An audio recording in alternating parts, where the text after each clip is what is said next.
各位朋友，大家好。4月14日，伊朗突然对以色列本土发起了袭击。根据联合国宪章第51条，伊朗有权对以色列于2024年4月1日无端袭击伊朗驻叙利亚大使馆的行为进行自卫。可惜本次袭击时间太短，使用的武器弹药不够先进，所以几乎没有造成什么伤害，象征意义大于实际意义。是伊朗没有更高精尖的武器，还是伊朗不愿意给以色列造成损失呢？此类不痛不痒的打击可能适得其反，反而助长以色列的嚣张气焰。但是这也是史无前例的，终于有一个穆斯林国家敢对以色列本土发动大规模袭击，这会提高伊朗在穆斯林国家中的威望，同时也提高了中东人敢于对抗以色列的自信心。以色列已对伊朗的袭击做出强硬反应，美国为首的西方7国强烈谴责伊朗，因此中东局势可能持续恶化，美国被以色列拖入中东泥潭的可能性大增。大家觉得对于分散台海及南海压力有好处吗？作为以色列坚定支持者的德国，他们的媒体及民众怎么看呢？我们现在来看看德国国家电视1台的报道。伊朗为袭击辩护并威胁以色列。据德黑兰称，对以色列的袭击是一次规模有限的一次性报复行动。与此同时，德黑兰警告以色列不要做出军事回应。一些西方国家的大使被召见。据伊朗革命卫队称，对以色列的大规模报复性打击本可以更加猛烈。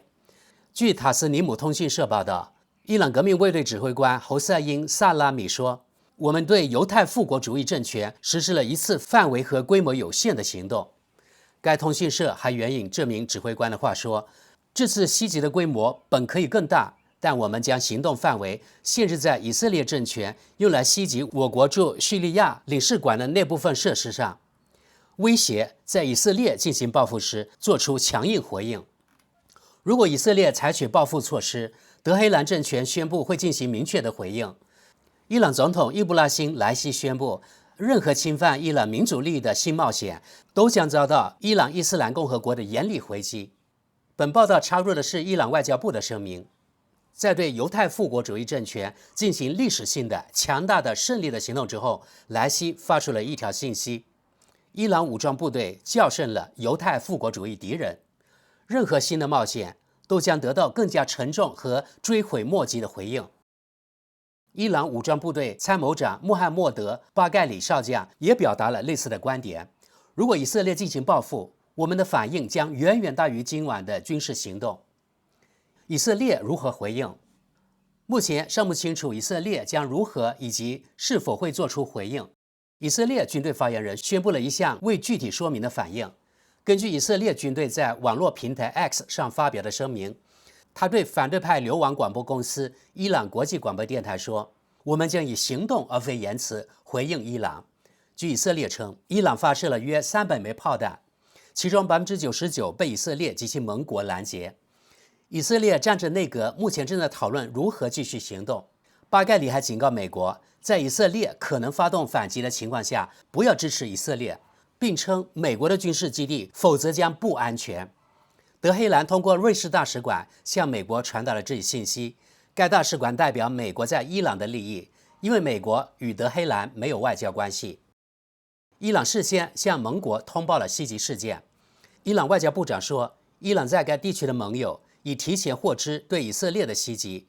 据伊朗伊斯纳通讯社报道，伊朗外长说，当然，我们在行动前72小时就通知了我们在该地区国家的朋友。伊朗以合法防御的形式做出的反应是明确和肯定的。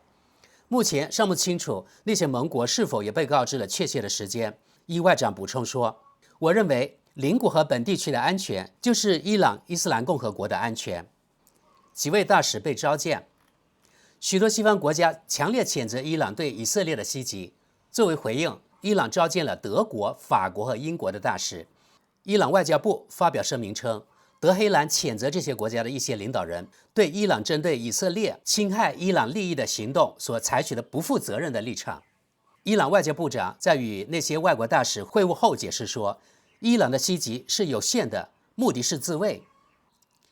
接着我们来看看德国国家电视1台的网友评论：我们得考虑这样的事实，那就是德国媒体中的伊朗是一个邪恶的政权，而且德国从政府到媒体都是挺以色列的。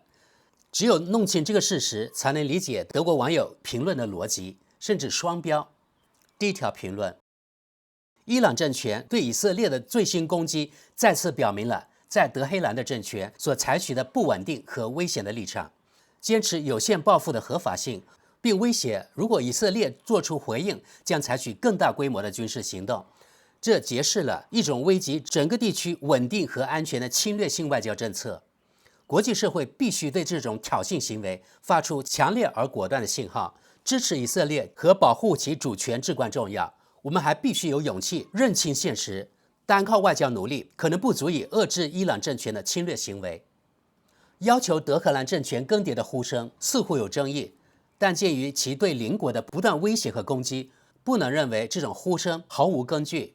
虽然使用武力应始终是最后的手段，但我们绝不能排除在所有其他手段都失败的情况下使用武力的可能性。现在是国际社会共同努力，确保威胁全球秩序的侵略政权不再逍遥法外的时候了。下一条评论：其实我想同意你的意见，但专制世界已经太强大了，一场大战不可避免。唯一的问题是战争何时到来？我是通过观察中国的行为得出这一结论的。中国与俄罗斯站在一起，如果伊朗削弱美国，以便能收回台湾，中国肯定会表示欢迎。虽然印度也与以色列媾和，但印度与中国的关系比与欧洲的关系更为密切。金砖5国家正变得越来越强大，也越来越具侵略性。暴君从不主动让步，他们更有可能摧毁自己的社会。下一条评论：伊朗没有发动攻击，而是进行了自卫。下一条评论：我们现在生活的文化中，不再问受害者为什么反抗施暴者，而是谴责受害者。例如，张三一次又次欺负李四，于是李四去打张三，李四受到了惩罚，因为没有人问张三之前做过什么，施暴者现在变成了受害者。下一条评论：显然，毛拉们非常害怕他们的不仅是针对以色列的持续恐怖行动，可能会遭到国际联盟的军事回应。下一条评论：为什么德国右派突然如此同情伊斯兰专制制度？下一条评论：伊朗在保卫他的国家。下一条评论：本年度最佳词汇无人机。下一条评论：昨天的只是一场作秀，仅此而已。下一条评论：我们将与毛拉政权玩得不亦乐乎。莫斯科的亲密盟友是否在试图转移我们对乌克兰困境的注意力？下一条评论：伊朗国家领导的垮台正在逼近。下一条评论：以色列加油，清理中东的全部垃圾吧。德国知识补充：这个动画其实是中国央视的画面，而不是以色列的。下一条评论：并不是说以色列没有侵犯其他国家的主权领土，比如轰炸伊朗驻大马士革大使馆并炸死使馆内的人员。看来自卫只适用于那些有特权的西方国家。下一条评论：德国公共媒体怎么能让自己成为这个流氓的喉舌？德国知识点评：这位网友没有说明这个流氓到底是谁，由各位自己去猜。下一条评论：好吧，美国人会陷进去解决的。接着是下一波恐怖袭击。下一条评论：现实情况是，美国犹太复国主义傀儡政权数月来在加沙大开杀戒，迄今为止已造成约5万人受害，其中大部分是妇女和儿童，其目的是让伊朗卷入战争。下一条评论：伊朗好样的。插入图片的意思是，不要忘记，是以色列攻击了叙利亚和伊朗。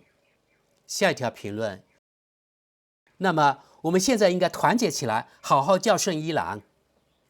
下一条评论：是的，以色列摧毁伊朗大使馆等同于宣战，但现在却有了反应。天哪，你们真是令人作呕的伪君子。下一条评论：以色列用无人机袭击了伊朗大使馆，目前正在轰炸加沙，把加沙打回石器时代。我们的左翼绿党政府最好不要扮演美国的看门狗，贝尔伯克至少应该把他的意见保留下来。我们接着看一篇德国中间偏左的媒体德国时代报的报道，袭击以色列，外交政策专家呼吁对伊朗政权采取更强硬的行动。以色列遭到袭击后，德国外交政治人物向德国总理肖尔茨等人发出呼吁，必须尽一切努力防止地区冲突。配图说明 Strache Zimmermann 敦促德国总理肖尔茨对中国施加影响。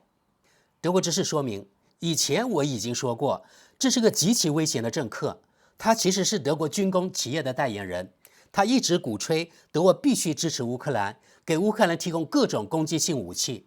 我从第一眼看见他的照片就不喜欢这个人。伊朗对以色列发动重大袭击后，德国外交政治人物呼吁对伊朗政权采取更强硬的行动。德国联邦议院外交事务委员会主席麦克罗斯在在线服务 X 上写道，欧盟和德国必须最终对伊朗采取更强硬的立场。毛拉政权正在破坏整个中东地区的稳定，并使其激进化。当晚，伊朗首先使用300多架无人机和导弹从伊朗境内直接攻击以色列。伊方表示，在美国和其他盟国的支持下，以色列军队能够拦截几乎所有炮弹。德国联邦议院基民盟及社盟议会党团外交政策发言人于尔根·哈特说，西方必须最终对德黑兰采取新的、更强硬的立场。他呼吁欧盟将伊朗革命卫队列为恐怖组织。他对《莱茵邮报》说，伊朗的恐怖势力长臂也伸到了我们的国家。现在，伊朗革命卫队必须最终被列为恐怖组织，这样欧盟国家才能对其分支和辅助机构采取更加一致的行动。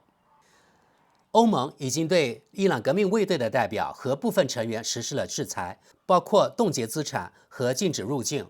该组织尚未被列为恐怖组织，这也是由于缺乏正式要求。据欧盟外交官称，至少需要一个成员国的法院以恐怖主义罪名对伊朗革命卫队作出判决。Strache Zimmermann 和巴斯赫呼吁肖尔茨采取行动。联邦议院国防委员会主席 Strache Zimmermann 呼吁联邦总理肖尔茨在刚刚开始的中国之行中敦促中国政府采取明确立场。他对《莱茵邮报》说，即使是出于经济原因，中东不发生冲突也符合中国的利益。因此，中国国家主席习近平必须向伊朗表明，必须立即停止对以色列的攻击。左翼国防政治人物迪特马·巴茨赫也呼吁总理肖尔茨采取行动。他对《莱茵邮报》说，包括肖尔茨在内，必须采取一切措施防止地区冲突。德国联邦议院欧洲事务委员会主席安东·霍夫赖特呼吁国际社会对伊朗采取联合行动。在此背景下，他对《莱茵邮报》报道的美国总统乔拜登周日召开七国集团视频会议的倡议表示欢迎。好，朋友们，这一段落是讲德国最大的反对党要求对伊朗进行更严厉的制裁。他说，我们以最强烈的措辞谴责伊朗对以色列的鲁莽袭击。最后我们看看这家媒体的读者评论。第一条评论，以色列绝不应该袭击大使馆，我们德国应该100%的置身于这场冲突之外。下一条评论，如果伊朗袭击了以色列大使馆并杀害了16个人，以色列的反应会更加严厉，而我们的政客不会谴责以色列的这次袭击，而会称之为自卫，就像他们继续把加沙战争说成是自卫一样。这场战争造成了约13000名儿童丧生，200万人挨饿。我丝毫不青睐德黑兰政权，但在这件事上，我看到了某种虚伪，看到了不愿意用同样的尺度来衡量不同行为体的行为。这适用于加沙战争，适用于与伊朗的冲突，但也适用于约旦河西岸的局势。该局势连日来全面升级。如果是犹太人生活在阿拉伯人的占领下，我们的报纸头版头条很可能会是对犹太人的大屠杀。数百名犹太武装定居者冲进村庄，纵火焚烧房屋和汽车，有人被杀害，而我们德国媒体却几乎完全无视这一问题。资料来源，然后呢，他给出了这个 CNN 的链接。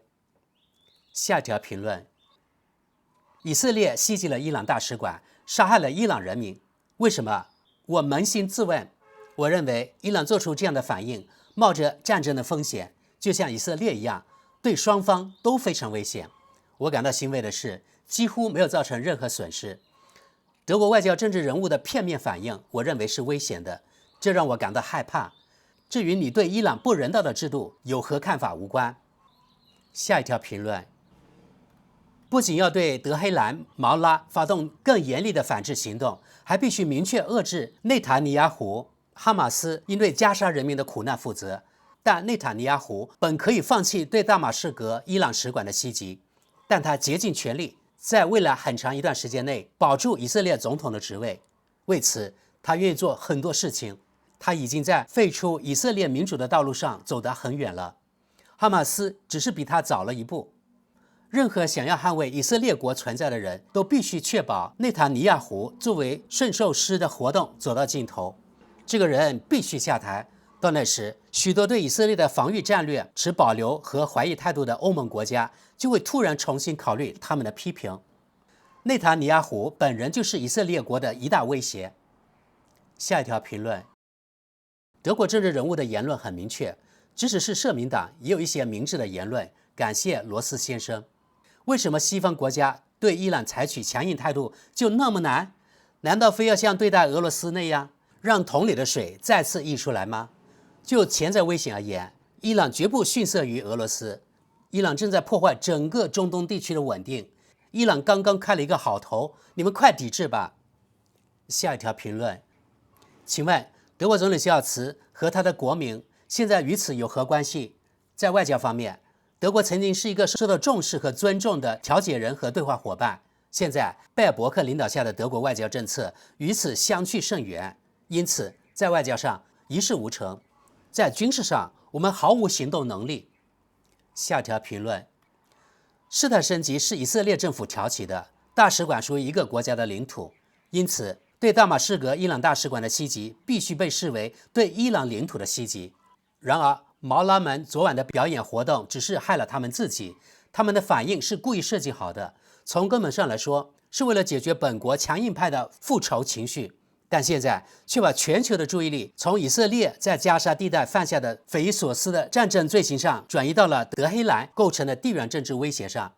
内塔尼亚胡在这个节点上获胜的一个明显标志是，媒体和政界的惯用宣传员们现在又从藏身之处爬出来，从自身利益出发，纠正因以色列政府在加沙的过度行动而动摇的公共舆论，并大放厥词。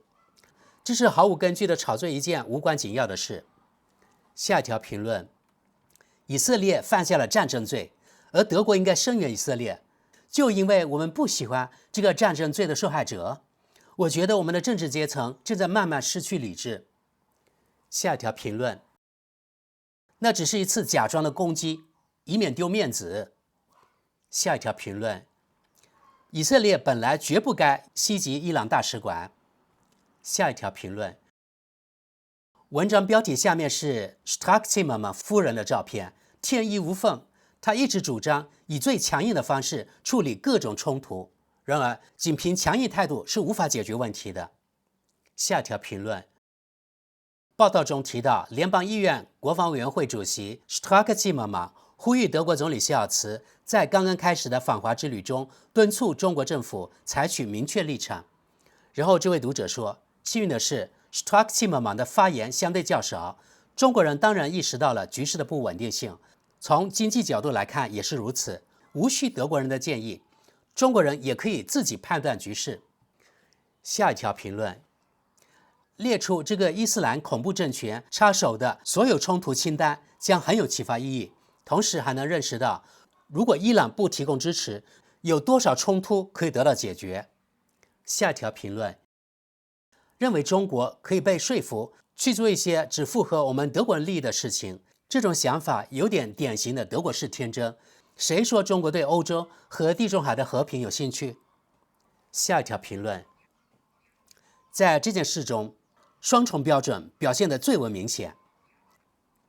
好吧，朋友们，今天的话题到此为止。你们认为伊朗口头威胁要对以色列召回其使馆进行报复，但是伊朗按兵不动，让以色列和美国的神经一直紧绷着，要比这样不痛不痒的攻击一下以色列更好吗？你们怎么看？